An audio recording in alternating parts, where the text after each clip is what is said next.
My name is Dave Schaffel, and I'm a resident here in Collier County. I've spent my entire 40-year career in the information technology field, in the private sector, specializing in big databases, data analysis, business intelligence, and security. I have been a successful IT entrepreneur, inventor, and public company executive. In the last few years, I have immersed myself in learning about the technology behind our election systems, as well as the Florida election statutes that oversee the process. I am just one of hundreds of private citizens with similar backgrounds, many in Florida, many that I know, that have done similar investigations. I have also engaged with others in voter roll analysis and statistical studies of cast vote data right here in Collier County. First, I would like to say that I strongly support the resolution presented to the commissioners today. Second, I want to emphasize that this resolution in no way disparages or criticizes the excellent work of the many volunteers that work the polling places during our elections, or the many hardworking public servants employed in the Collier County Supervisor of Elections office.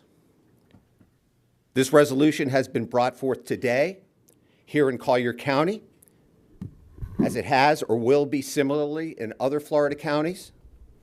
This resolution outlines the reforms necessary to assure transparent and trustworthy elections in the state of Florida.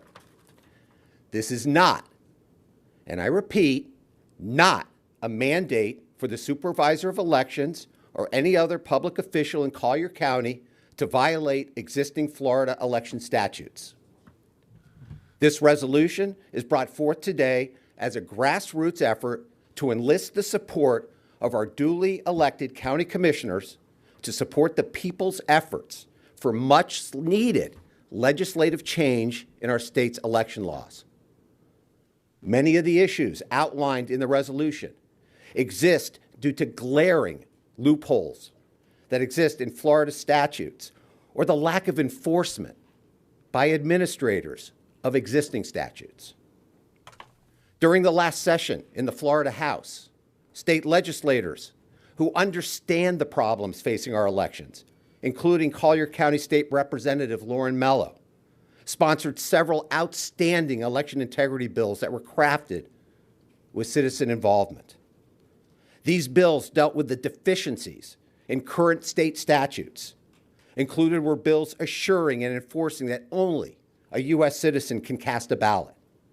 Vote by mail verification and chain of custody was improved, and the option for county SOEs to hand count ballots to certify their county elections. Hundreds, of Florida citizens concerned about the integrity of our elections, including myself, converged on Tallahassee in January of this year to speak to each of our local legislators and rally support for these bills.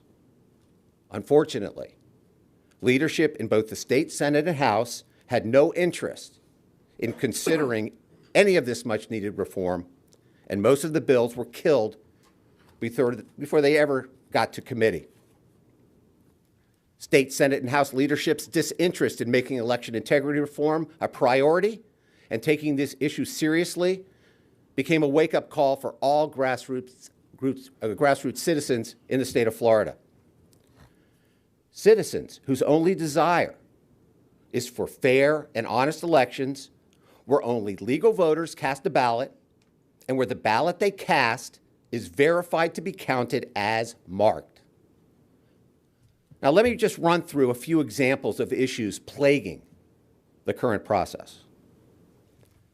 Citizens demand that ballots are cast only by authentic and verified U.S. citizens that are legal Collier County residents, that their vote is not canceled out by non-U.S. citizens or non-residents of this county.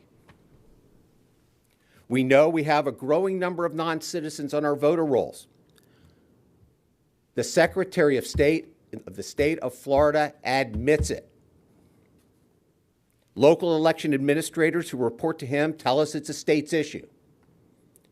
And the Secretary of State for this state tells us it's a federal issue, that there's nothing he can do about non-citizens voting in our Collier County elections. That is unequivocally incorrect. There is a lot we can do about that.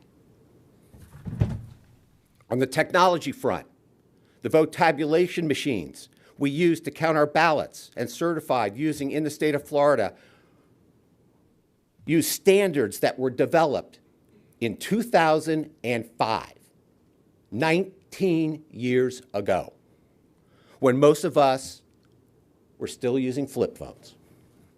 Technological advances the last 2 decades rendered these certification standards inadequate and obsolete. In fact, after being told for years that no election hardware was connected to the internet, election officials finally disclosed recently, within the last couple of years, that cell phone modems in these machines are now used to transmit election night data from the precinct through cell towers and the packet-switched internet to the county SOE Central Election Management System. There is no possible way that a state using 2005 standards has verified that this method of transmission is safe and secure. The National Institute of Standards and Technology and top computer security experts have warned that these modems can be hacked remotely. NIST warns that using cellular modems or connecting a county central tabulator to a cellular network can allow remote hackers to gain access to an entire voting system, inject malware, and or change election results. To make matters even more troubling, the Florida Secretary of State has admitted in committee on December 7th, 2023, before a committee before the Florida House of Representatives, that there is not a single cybersecurity expert working in his department. The vendor of our tabulators, ES&S, updates the software used by these machines quite frequently. This software provides the logic that transfers the votes on paper ballots to digital form. However, the source code for this software is not subject to public audit or inspection. It is entirely proprietary to the vendor and its programmers to determine how our ballots are being digitally recorded. We are told we just have to trust ES&S. In my determination, substandard state statutes regarding pre-election testing of a small number of test ballots on a small percentage of machines to the public to be used in our elections is insufficient. Likewise, statistically insignificant post-election audits are likewise unsatisfactory. This resolution is presented as a grassroots effort and movement and a wake-up call to our state legislators, as well to our Secretary of State and our public administrators, that we have had enough of their sitting around and doing nothing. The people ask you, as we have faith the commissioners of the other 66 Florida counties will be asked to do, to vote yes to this resolution. Only then will Florida legislators take notice and have no other choice but to take action. The future of our country, the future of our state, and the future of the country depend on assuring that we, the people, have free and fair elections where the will of the people is assured. Thank you.